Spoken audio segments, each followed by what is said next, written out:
You're listening to Heritage Radio Network. Since 2009, HRN podcasts have been exploring the wide world of food, beverage, and agriculture. Learn more at heritageradionetwork.org.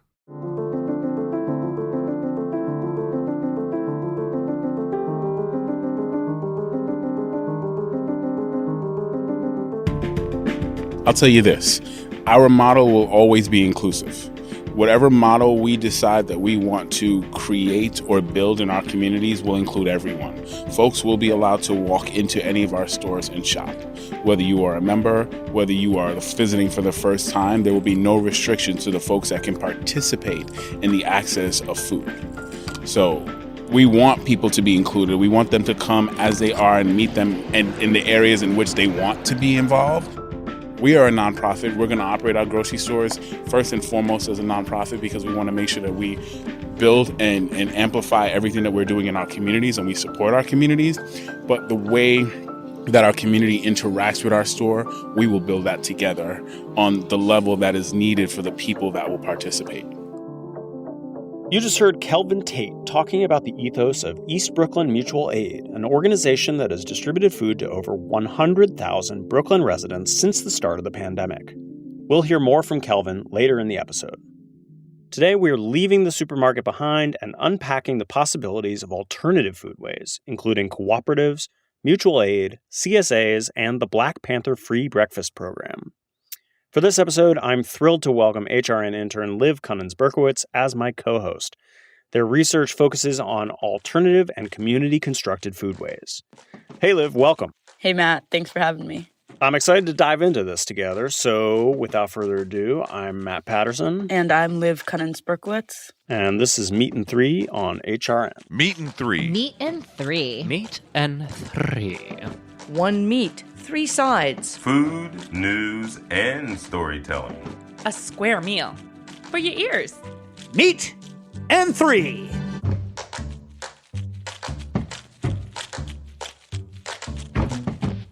So, Liv, today we're talking all about alternative models of buying and distributing food. So I'm wondering, where do you go to buy your food?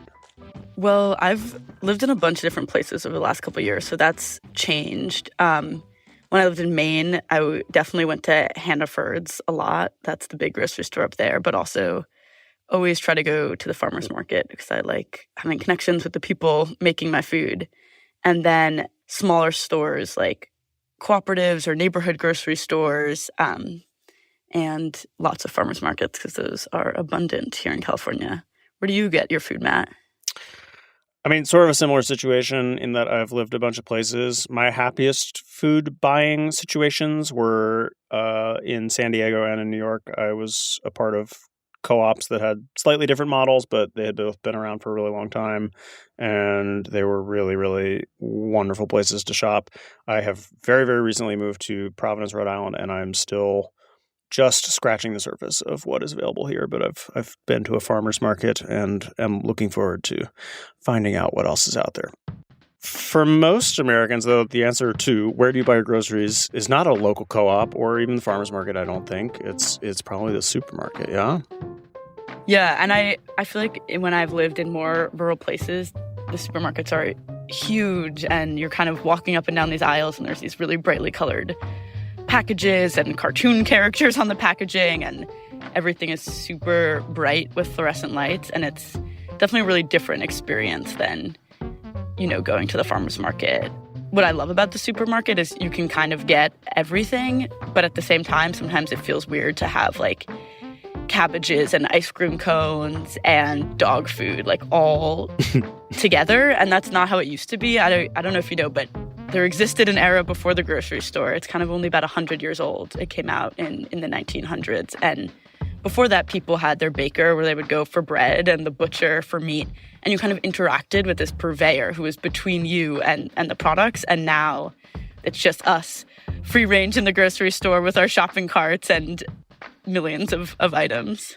Yeah, and I remember you mentioned a fun fact about like the abundance sort of being used as like a symbol of American supremacy. Yeah, so this is really interesting. I feel like when people think of the Cold War, they think about nuclear and the kind of huge ideological battles between the Soviet Union and America.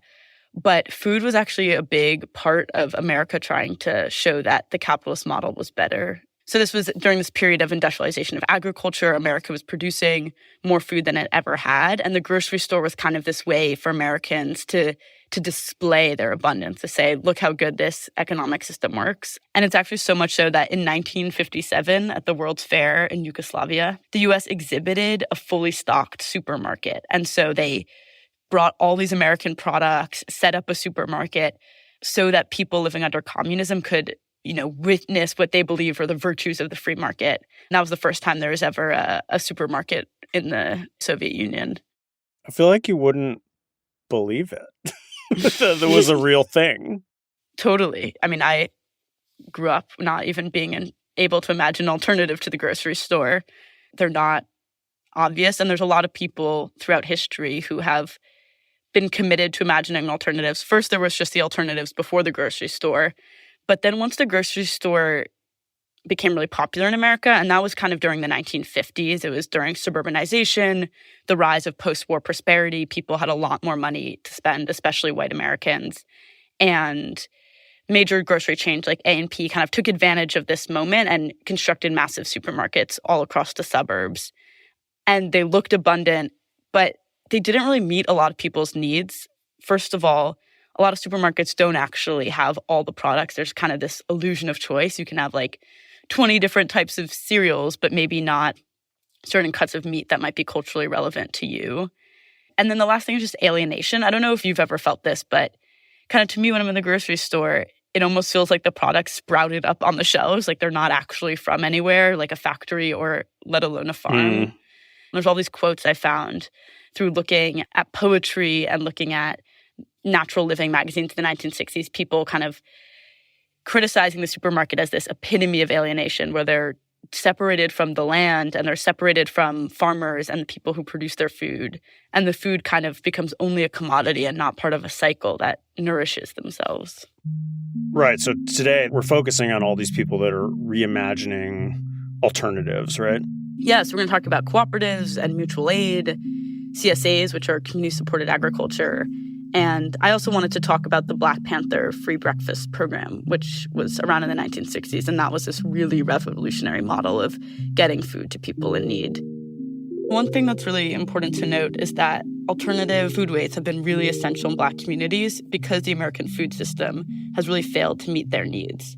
So major supermarkets often move into predominantly white suburban communities and have ignored Black communities.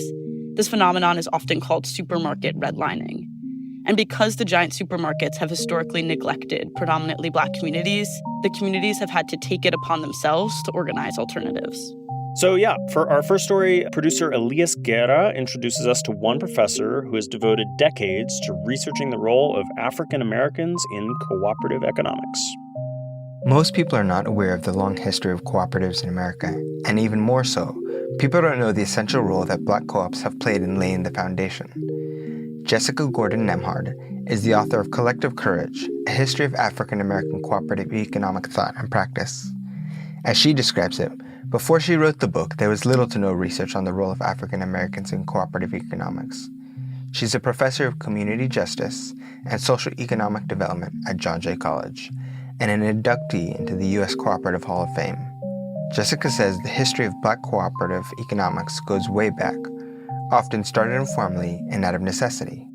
Early mutual aid societies really started with burial, right? As an enslaved person or even a newly freed person without much resources, you were just going to get not buried properly. But as African people, we had a sense of how important it was to bury the dead. People pitched in so that friends and family could be laid to rest in a dignified manner. Other early co-ops included agricultural co-ops to buy and share tools, and food co-ops to share resources.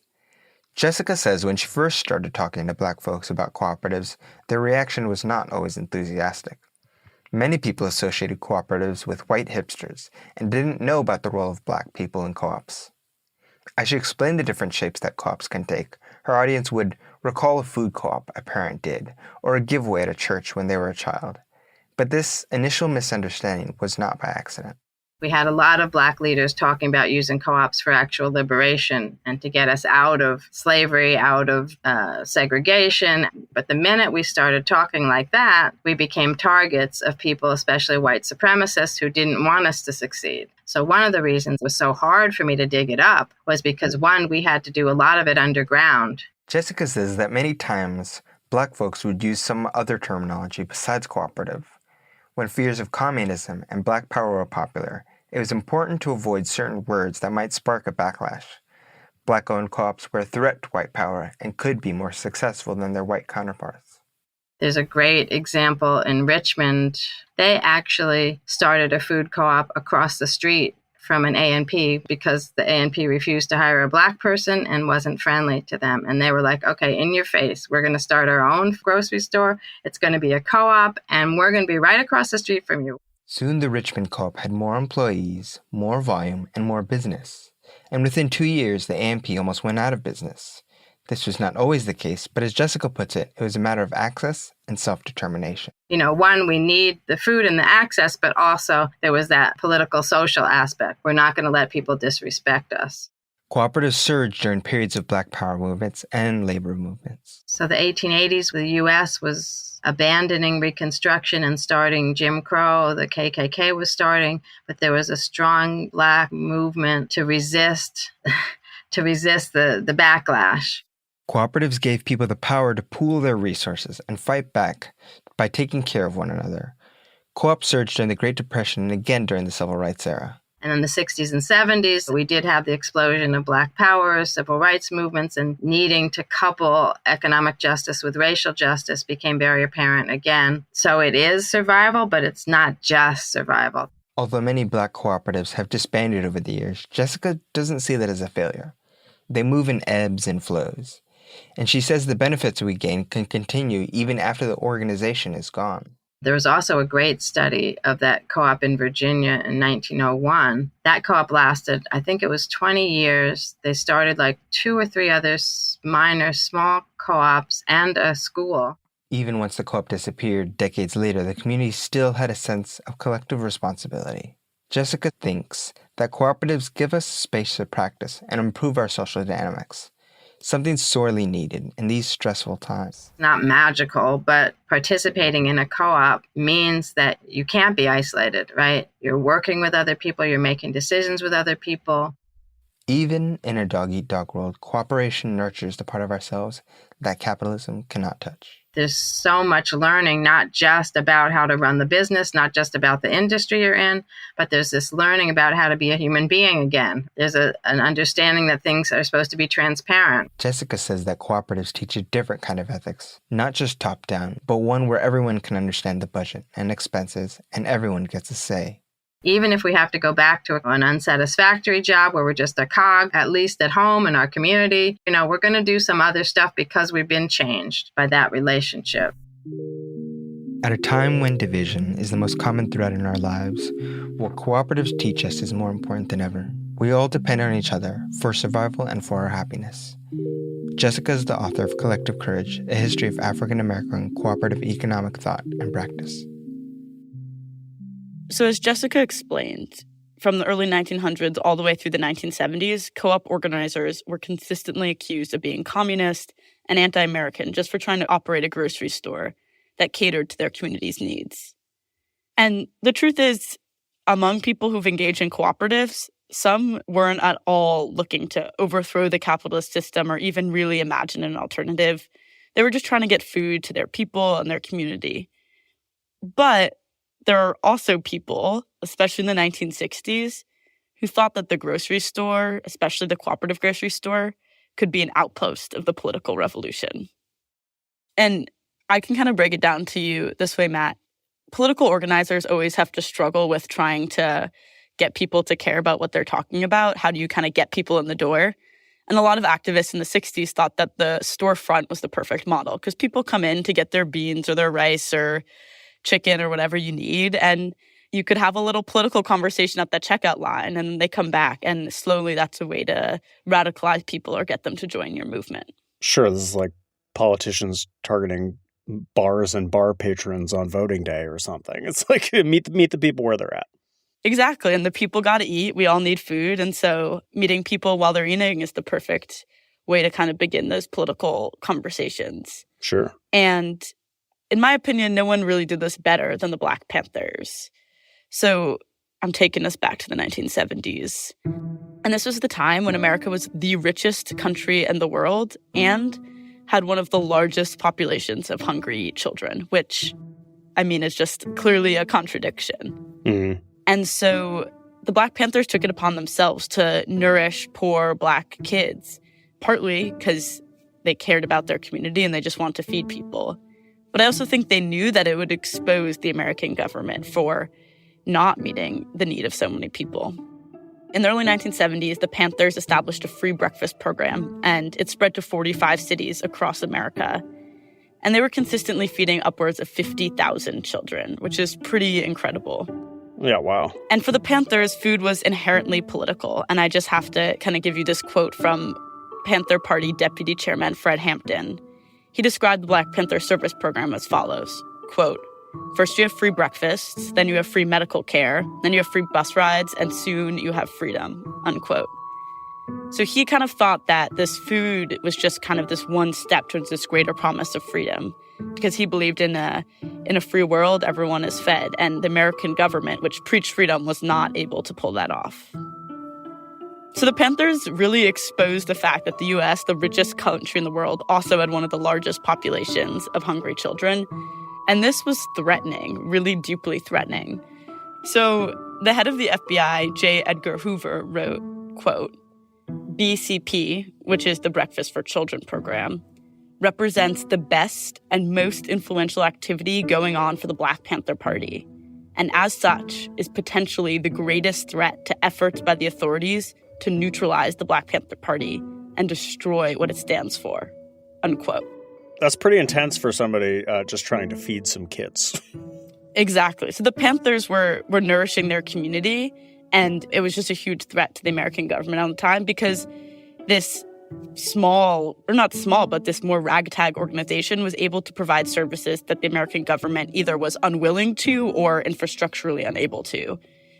And the thing is, the free breakfast program was so successful, and it inspired the U.S. government to begin a permanent school breakfast program in 1975 that persists to this day.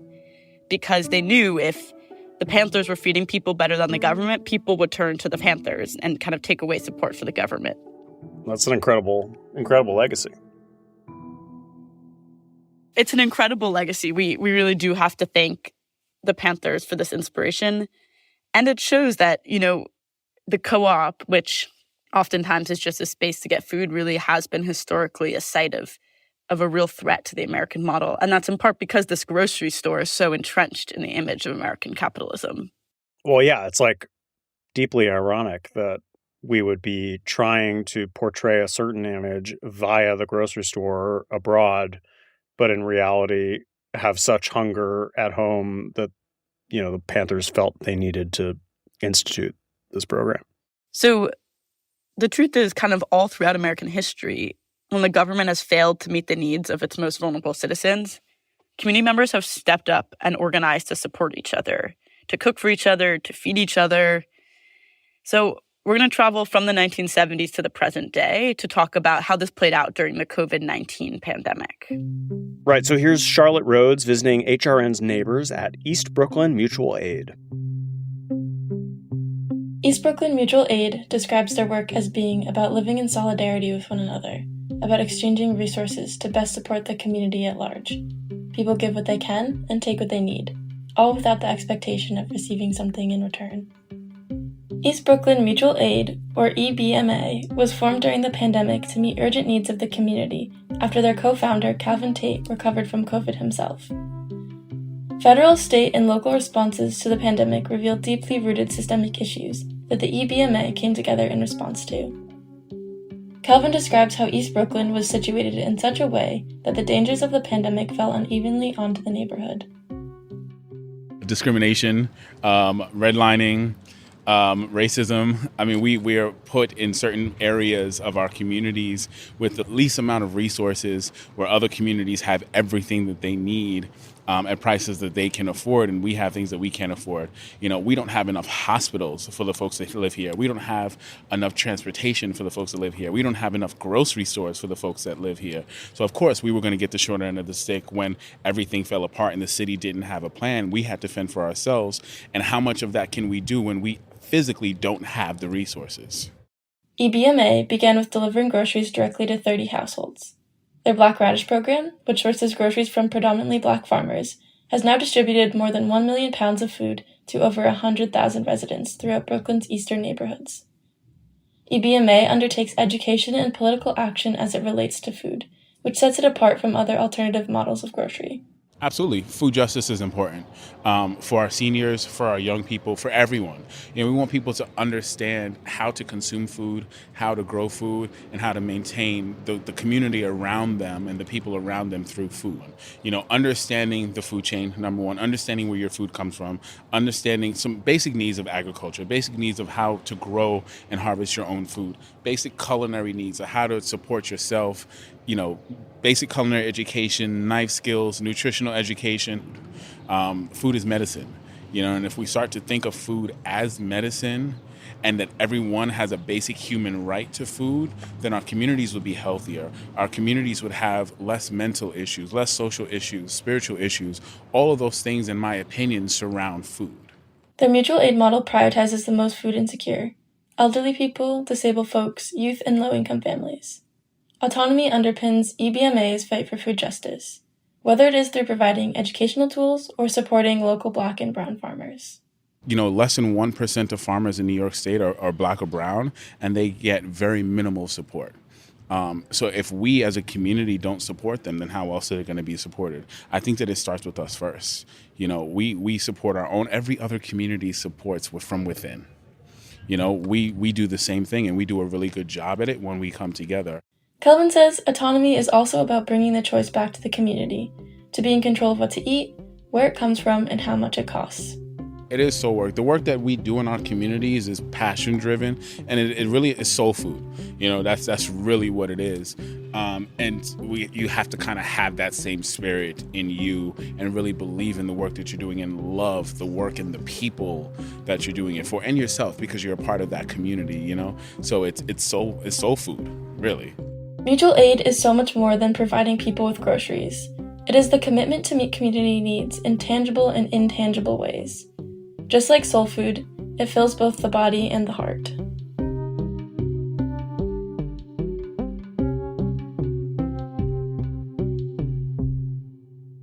EMBA is bringing products straight from farmers to consumers. It's a big deal because at the supermarket, only 15 cents of every dollar you spend on an item is actually going to the farmer.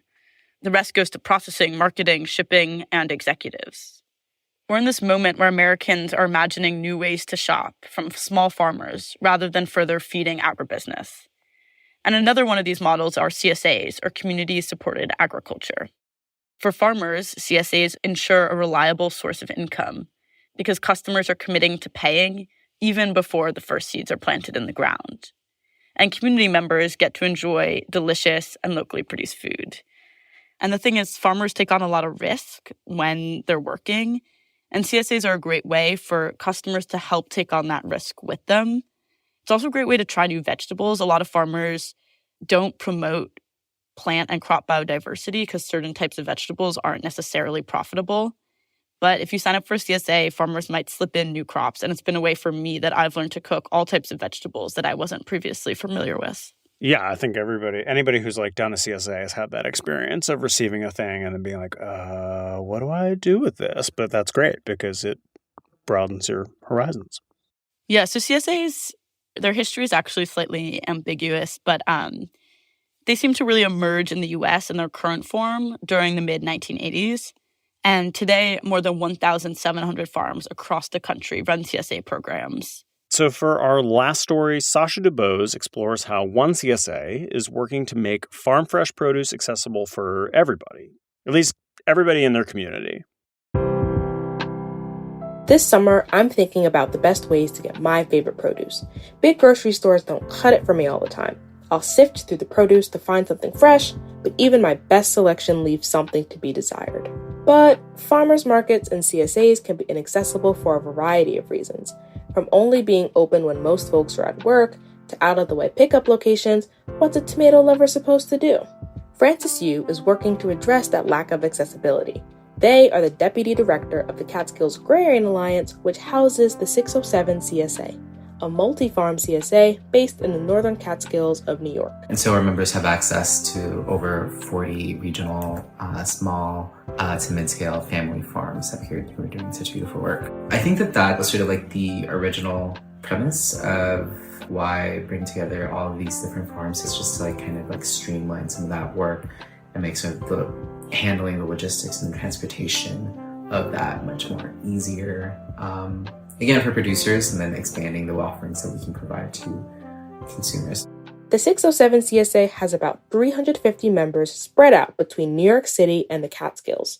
Connecting people to the bounty grown in their local food shed is really important to Francis. Why is it cheaper for a grocery store to source, food from thousands of miles away versus like within the region or within the state even? The USDA and various sort of like free trade deals and agreements like make certain products much more accessible because of the enormous amounts of subsidies or otherwise like financial tools that like the large scale industrial agro businesses are able to access. These subsidies not only impact small farmers, but they dictate the produce we have access to in supermarkets. Finding solutions to current barriers is key to keeping people fed. 607 offers a tiered pricing system that provides discounts to those who can't afford a full share. Solidarity shares, which are offered at no cost to low-income families, encourage collaboration between members and farmers. It's opened up different sort of like collaborations and partnerships for folks who like would love access to the CSA but like don't have like the financial means. CSAs are more than monthly veggie baskets. 607's programs, like their door-to-door delivery service for lower-income communities in the Catskills, center marginalized folks who do not have access to fresh produce. To me, I really love the way that food is like a medium to all of these other sort of political dimensions, right? I think one of the dream ways that I think of like a CSA, it's like, oh, are there inroads for us to build like a network of people that we can essentially organize towards other political goals and actions and effects? CSAs and the food they provide can be sources of community power.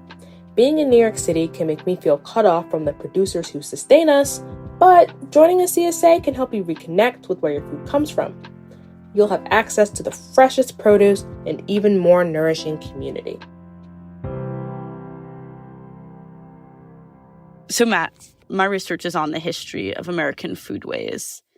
And something that I love is when you study the history of foodways, you see this consistent story of Americans exploring creative ways to distribute nutritious and affordable food when the government or the mainstream food manufacturing industry fails to feed the people. And there's different moments of this through history. During the 1930s, when there was the Great Depression, during the 1960s, there was an explosion of food cooperatives, and sometimes scholars call this the counter cuisine, the kind of gastronomic outpost of the counterculture. And I would argue we're in one of those moments today where new experiments are arising and we're returning to old models to feed people in a more affordable and accessible way. And I really want to emphasize that Black Americans in particular have been at the forefront of this movement. The supermarket is clearly an easy way to shop. I go to the supermarket all the time. Sometimes I even love cruising around in my cart. But it was invented to make consumption easier, and it depends on a highly industrialized food system that oftentimes hurts both farmers and eaters. So this is your sign to explore an alternative way to get your groceries, to check out your local food co-op or sign up for a CSA. You know, when I move to a new neighborhood or new city, part of, you get your library card, you find your CSA, you find your co-op, and it's a great way to be participating in the community and supporting local foodways. I couldn't agree more. Well, thank you so much, Liv, for doing this episode with us. I learned a lot. Thanks for having me, Matt. And we'll include more resources in the show notes for further reading about the counter cuisine, about the role of supermarkets during the Cold War, and about the Black Panthers service program. So for those of you who can't get enough history, check out our show notes. Extra special thanks this week to our guest co-host, Liv Kunins-Berkowitz. And thank you to our story producers, Sasha Dubose, Charlotte Rhodes, and Elias Guerra. Meat and Three is produced by H. Connolly, Taylor Early, and me, Matt Patterson. Our theme song was composed by Breakmaster Cylinder. This program is supported in part by public funds from the New York City Department of Cultural Affairs in partnership with the City Council. Meat and Three is powered by Simplecast. Meat and Three is a production of Heritage Radio Network, the world's pioneer food radio station. Learn more at heritageradionetwork.org and follow us at heritage_radio. And please stay in touch. Whether you have a story idea or would just like to say hey, write us at ideas@meetand3.nyc. That's all spelled out.